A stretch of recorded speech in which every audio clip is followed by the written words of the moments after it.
Corona के बाद अब जब म्यूकोरमाइकोसिस के केस में बढ़ोतरी आ रही है, तब हर किसी के मन में एक डर का माहौल है, एक घबराहट सी फैल गई है। म्यूकोरमाइकोसिस कहीं मुझे तो नहीं हो जाएगा। इस वीडियो का मकसद है आपके मन में जो म्यूकोरमाइकोसिस से जुड़ा डर है उसको दूर करने का, और साथ ही में आपके जो मन में कॉमन सवाल आते हैं, जो डाउट्स रहते हैं म्यूकोरमाइकोसिस के लिए, हर किसी डाउट को हम क्लियर करेंगे। और साथ ही में मैं बात करूंगा कि कौन सी वो सावधानियां हैं, कौन सी वो प्रिवेंटिव स्ट्रेटेजीज है जिससे हम म्यूकोरमाइकोसिस से बच सकते हैं, और हमारी इम्यूनिटी को बूस्ट करने के लिए हम कौन से वो प्रैक्टिकल टिप्स है जिसको इंप्लीमेंट करके अपनी इम्यूनिटी को स्ट्रॉन्ग कर सकते हैं। तो नमस्कार दोस्तों, मैं डॉक्टर मितुल सोजित्रा म्यूकोरमाइकोसिस से जुड़ी नेगेटिविटी से हेल्थ और पॉजिटिविटी तरफ जाने की करते हैं शुरुआत। फ्रेंड्स, एक बहुत ही कॉमन क्वेश्चन जो हमको आता है कि ये म्यूकोरमाइकोसिस है, उससे बचने के लिए कौन सी वो सावधानी है जो हम रख सकते हैं, या तो कौन सी वो प्रिवेंटिव स्ट्रेटेजीज है जिसका इस्तेमाल करके हम म्यूकोरमाइकोसिस से बच सकते हैं। तो फ्रेंड्स, मैं आपको बताना चाहूंगा कि ये जो फंगस है, ये फूग है, वो नॉर्मली हवा के अंदर या तो मिट्टी में या तो खाने पीने की चीजों से जुड़े ब्रेड्स वगैरह में पाई जाती है। तो सबसे पहला हम प्रिवेंशन स्ट्रेटेजी में ये ध्यान रख सकते हैं कि ये जो खाने पीने की चीजें ब्रेड वगैरह है, वो या तो फ्रेशली प्रिपेयर्ड हो तो खाना चाहिए, अथवा तो पूरा उससे बिल्कुल दूर रहना चाहिए। अब मिट्टी से जुड़ी जो फंगस है उससे दूर रहने के लिए क्या कर सकते हैं, अपनी जो गार्डनिंग वगैरह की एक्टिविटीज है जिसमें हमें मिट्टी का एक्सपोजर होता है, उससे हम थोड़े दिनों के लिए दूर रह सकते हैं। अब हवा के अंदर फंगस है तो उसके लिए क्या कर सकते हैं, नॉर्मली हम जो मास्क का इस्तेमाल करते हैं, वो मास्क पहनने से भी हम एनवायरमेंट के जो फंगस है उसे दूर रख सकते हैं। एक सबसे बड़ी जो गलती या तो मिस्टेक हम करते हैं मास्क पहनने के टाइम पे, वो ये है कि हम जो या हमारे इंडिया में कपड़े का या तो क्लॉथ के मास्क बहुत ज्यादा इस्तेमाल होते हैं। तो सबसे बड़ी प्रॉब्लम यही है कि क्लॉथ का जो मास्क है उसमें वायरस या तो फंगस या तो बैक्टीरिया का 0% प्रोटेक्शन होता है। तो मैं आप सबसे ये रिक्वेस्ट करता हूं कि आज के बाद हम मास्क का जब भी इस्तेमाल करें तो मेक श्योर करें कि N95 मास्क ही पहने, क्योंकि N95 मास्क के अंदर 95% प्रोटेक्शन होता है वायरस और फंगस से। और अगर और कोई मास्क इस्तेमाल करना है तो ट्रिपल लेयर्ड मेडिकल ग्रेड का जो मास्क आता है वो भी हम इस्तेमाल कर सकते हैं। इससे क्या फायदा होगा कि हवा से जुड़े जो इन्फेक्शन का फैलने का खतरा रहता है वो काफी कम हो जाता है। अब नेजल और ओरल हाइजीन, यानी कि नाक और ओरल कैविटी, मुंह का हाइजीन मेंटेन करना बहुत ही इंपॉर्टेंट है। तो इसके लिए हम क्या करना चाहिए, पोविडोन आयोडीन सॉल्यूशन एक आता है, उससे हमको गार्गल करना चाहिए, यानी उससे कुल्ला करना चाहिए। पोविडोन आयोडीन, अब आपको लगेगा कि मार्केट में कौन से नाम से मिलता होगा, तो नॉर्मली बीटाडीन गार्गल या तो बीटा काइंड करके कमर्शियल नेम से अवेलेबल रहता है। उससे हम दिन में मिनिमम 2 या 3 टाइम कुल्ला कर सकते हैं।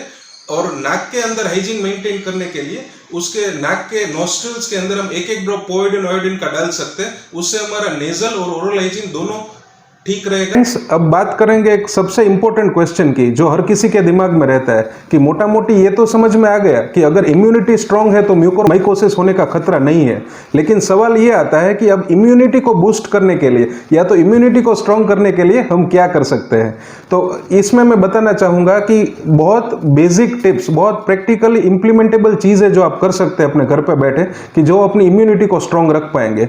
आई would like to start from medicine, कि अगर मेडिसिन ऐसी कुछ कि जिससे इम्यूनिटी स्ट्रांग है तो या कमर्शियली अवेलेबल विटामिन सी की टैबलेट्स मिलती है, जो आप रेगुलरली सुबह शाम एक गोली खा सकते हैं, या तो दूसरे मल्टीविटामिन्स भी जो मार्केट में अवेलेबल है, जो आप अपने लाइफस्टाइल में इंक्लूड करके इम्यूनिटी को बूस्ट कर सकते हैं। लेकिन इससे भी इंपॉर्टेंट ऐसी क्या चीजें हैं कि जो अपने डाइट में और अपने लाइफस्टाइल में हम इंप्लीमेंट करेंगे तो हमारी इम्यूनिटी बहुत ज्यादा स्ट्रांग रहेगी, अदर देन मेडिसिन। अब बात मैं करूंगा कौन से वो लाइफस्टाइल चेंजेस है जिससे आपकी इम्यूनिटी एकदम स्ट्रांग रह सकती है। तो सबसे पहला पॉइंट है कि गहरी नींद, एक गुड क्वालिटी स्लीप। अगर आप 7 से 8 घंटे की गहरी नींद दिन में लेते हो तो that will be a best part two boost your immunity. उससे आपकी इम्यूनिटी बहुत ज्यादा स्ट्रांग हो जाती है। इसके साथ और क्या ध्यान रख सकते हैं, तो अपने जो खाने पीने के टाइमिंग्स है फ्रेंड्स, आजकल की मेट्रो सिटीज के लाइफस्टाइल में बहुत गड़बड़ आ गए हैं। तो टाइम से खाना खाना, that will also take care up for your immunity. तो अच्छी इम्यूनिटी के लिए आप अपने खाने पीने के टाइमिंग्स को मेंटेन करें, अपने टाइम पे खाना खाइए, और उससे भी एक अपनी इम्यूनिटी को आप बढ़ावा दे सकते हैं। इसके साथ मैं बात करूंगा एक्सरसाइज की। तो ऐसा नहीं है कि आपको एक्सरसाइज में बहुत ज्यादा कुछ करना है या तो ओवरडू करना है। एक नॉर्मल 30 मिनट्स का वर्कआउट, आप नॉर्मल सुबह या शाम को वॉकिंग पे जा सकते हो, 30 मिनट का वॉकिंग विल सफाइस। इसके साथ आप अगर वॉकिंग नहीं करना है तो कोई साइकिलिंग भी प्रेफर कर सकता है, या तो आप योगासन कर सकते हो। योगासना से भी एक इम्यूनिटी को बूस्ट मिलता है, तो योगासन भी एक बहुत अच्छा तरीका है अपनी इम्यूनिटी को बूस्ट करने के लिए। लाइफस्टाइल चेंजेस में सबसे इंपॉर्टेंट पहलू है ब्रीदिंग एक्सरसाइज। जितना आप अपना ब्रीदिंग पे फोकस बढ़ाओगे उतना कोविड होने का या तो फिर म्यूकोरमाइकोसिस होने का खतरा टल जाता है। अब ब्रीदिंग एक्सरसाइज के लिए बहुत ज्यादा कुछ नहीं करना है। आप ऑल्टरनेट नॉस्ट्रिल ब्रीदिंग यानी कि एक नाक से सांस लेना और दूसरे नाक से सांस छोड़ना, इसको हम अनुलोम विलोम प्राणायाम भी बोलते हैं। तो सुबह और शाम अगर आप खाली 15-15 मिनट अनुलोम विलोम या तो ये ब्रीदिंग एक्सरसाइज करते हो तो उससे भी आपकी इम्यूनिटी को बूस्ट मिलता है और कोरोना होने का और उसके बाद के म्यूकर जैसे कॉम्प्लिकेशंस होने का खतरा कम हो जाता है। अब बात करेंगे खाने पीने में आप ऐसी कौन सी सावधानियां रख सकते हैं कि जिससे हमारी इम्यूनिटी स्ट्रांग हो। तो सबसे पहली बात मैं कहना चाहूंगा कि खाना खाने के टाइम पे हम ये ध्यान रखें कि बहुत ज्यादा हैवी ना हो जाए, यानी कि अच्छे सी सरलता से पाचन होने वाला लाइट खुराक हमको खाना चाहिए, ना कि जो पचने में हमको बहुत हैवी हो ऐसा खाना खाना चाहिए। और उसके साथ कुछ भी चीज़ जो बनने के बाद, रसोई होने के बाद लंबे अरसे से पड़ी हो, ऐसी बासी खुराक को हमको इस्तेमाल नहीं करना चाहिए। फ्रेशली प्रिपेयर्ड खाना हम खा सकते हैं जो हमारी इम्यूनिटी के लिए बहुत अच्छा होता है। अब एक और चीज़ इसमें मैं ऐड करूंगा कि जितना ज़्यादा फ्रूट्स और वेजिटेबल्स अपने डाइट में इंक्लूड कर सकते हो उतना हमारी इम्यूनिटी के लिए अच्छा होता है। फ्रूट्स की मैं बात करूं तो उसमें जो खट्टे फ्रूट्स है, जो साइट्रस फ्रूट्स है, उसमें विटामिन सी की मात्रा ज़्यादा होती है, जैसे कि मौसम्बी हो गया, नारंगी हो गया वगैरह। और सब्जियों में हरी सब्जियां, ग्रीन लीफी वेजिटेबल्स का जितना ज़्यादा हो सके उतना प्रयोग करें। इसके साथ अपनी इम्यूनिटी को बूस्ट करने के लिए आप क्या ध्यान रख सकते हो, तो कि आंवला का जूस जो सुबह और शाम अगर 20 ml 20-20 ml आंवला का जूस अगर आप सुबह और शाम खाना खाने से 15 मिनट पहले लेते हो तो वो बहुत अच्छा रहता है। अगर आंवला का जूस नहीं लेते हो तो गिलोय का जूस भी आजकल बहुत फेमस है इंडिया में, वो भी आपकी इम्यूनिटी के लिए बहुत अच्छा है।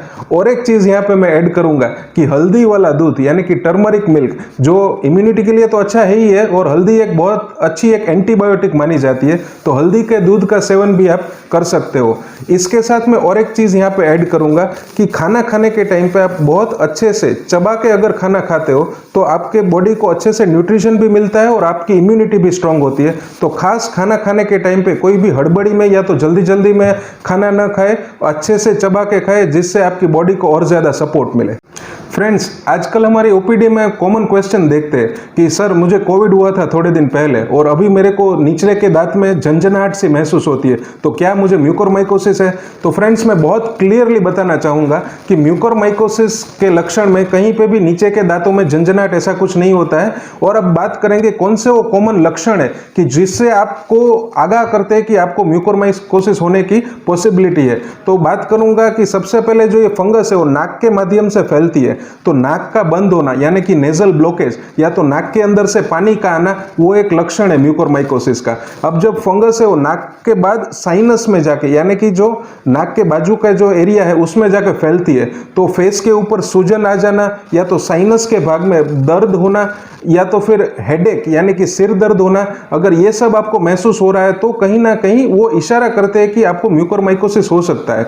और अगर एक एडवांस स्टेज में जब फंगस फैलती है तो आंखों के अंदर सूजन, आंखों की रोशनी कम पड़ जाना, दिखाई देने में तकलीफ होना हिस्सों के दांत के साथ जुड़ा हुआ है, ना कि निचले हिस्से के जबड़े के साथ। अब बात करते हैं कि मुंह के अंदर, ओरल कैविटी के अंदर कौन से वो लक्षण है जो इशारा करते हैं कि पेशेंट को म्यूकोरमाइकोसिस है। तो नॉर्मली क्या होता है कि साइनस से जब फूग का इन्फेक्शन जबड़े की तरफ फैलना स्टार्ट होता है तो ऊपरी जबड़ा जो है उसके दांत धीरे धीरे करके कमजोर पड़ते हैं। मसूड़े कमजोर पड़ने के बाद दांत हिलना स्टार्ट हो जाता है। तो अगर आपको ऊपरी हिस्से के जबड़े के दांत अगर हिलते हैं या तो उसमें से कोई भी प्रवाही, पीले रंग का प्रवाही जो उसको हम पस डिस्चार्ज बोलते हैं, वो महसूस हो रहा है, तो वो एक लक्षण है कि जो हमको म्यूकोरमाइकोसिस की ओर इशारा करता है। तो इसका मतलब ये नहीं कि अगर आपको कोई भी डेंटल पेन है कोविड होने के बाद तो वो म्यूकोरमाइकोसिस है, ऐसा बिल्कुल भी नहीं है। हर किसी के दिमाग में एक और सवाल रहता है कि अगर म्यूकोरमाइकोसिस से जुड़े जो हमने लक्षण बात की है इस वीडियो में, अगर उसमें से कोई भी लक्षण हमको पाया जाता है तो कौन से डॉक्टर को कंसल्ट करें। तो फ्रेंड्स, मैं यहाँ पे कहना चाहूँगा कि आपको अगर कंसल्ट करना है म्यूकोरमाइकोसिस के लिए, या तो आपके मन में अगर डर है कि कहीं मुझे ये लक्षण तो नहीं है, तो आप MDS oral and maxillofacial surgeon को कंसल्ट कर सकते हैं, या तो फिर ENT सर्जन जो कान नाक गले के स्पेशलिस्ट होते हैं उनको भी आप कंसल्ट कर सकते हैं। अब आते हैं लास्ट क्वेश्चन पे।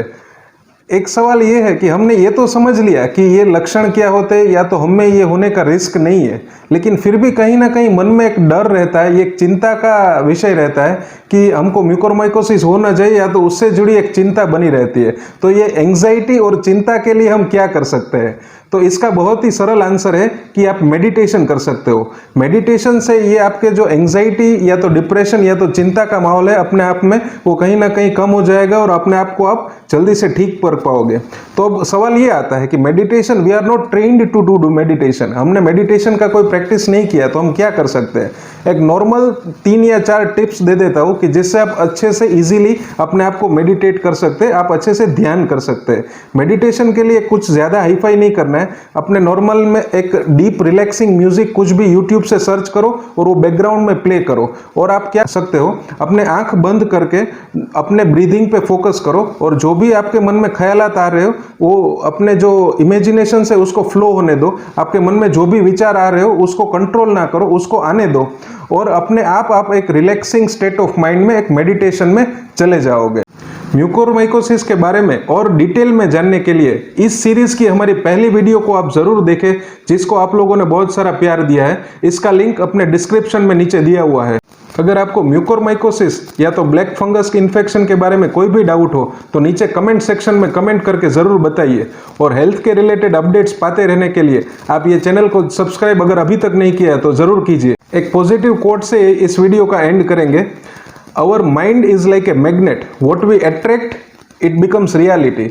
मतलब कि हमारा माइंड एक चुंबक की तरह है, अगर आप नेगेटिव चीजें फीड करते रहेंगे तो आप प्रॉब्लम्स को अट्रैक्ट करेंगे। तो फ्रेंड्स, लेट्स स्टार्ट पॉजिटिव, अपनी सोच को हकारात्मक रखते हैं और हैप्पी और हेल्दी लाइफस्टाइल की ओर प्रयाण करते हैं। This is doctor Mitul Sojitra signing of.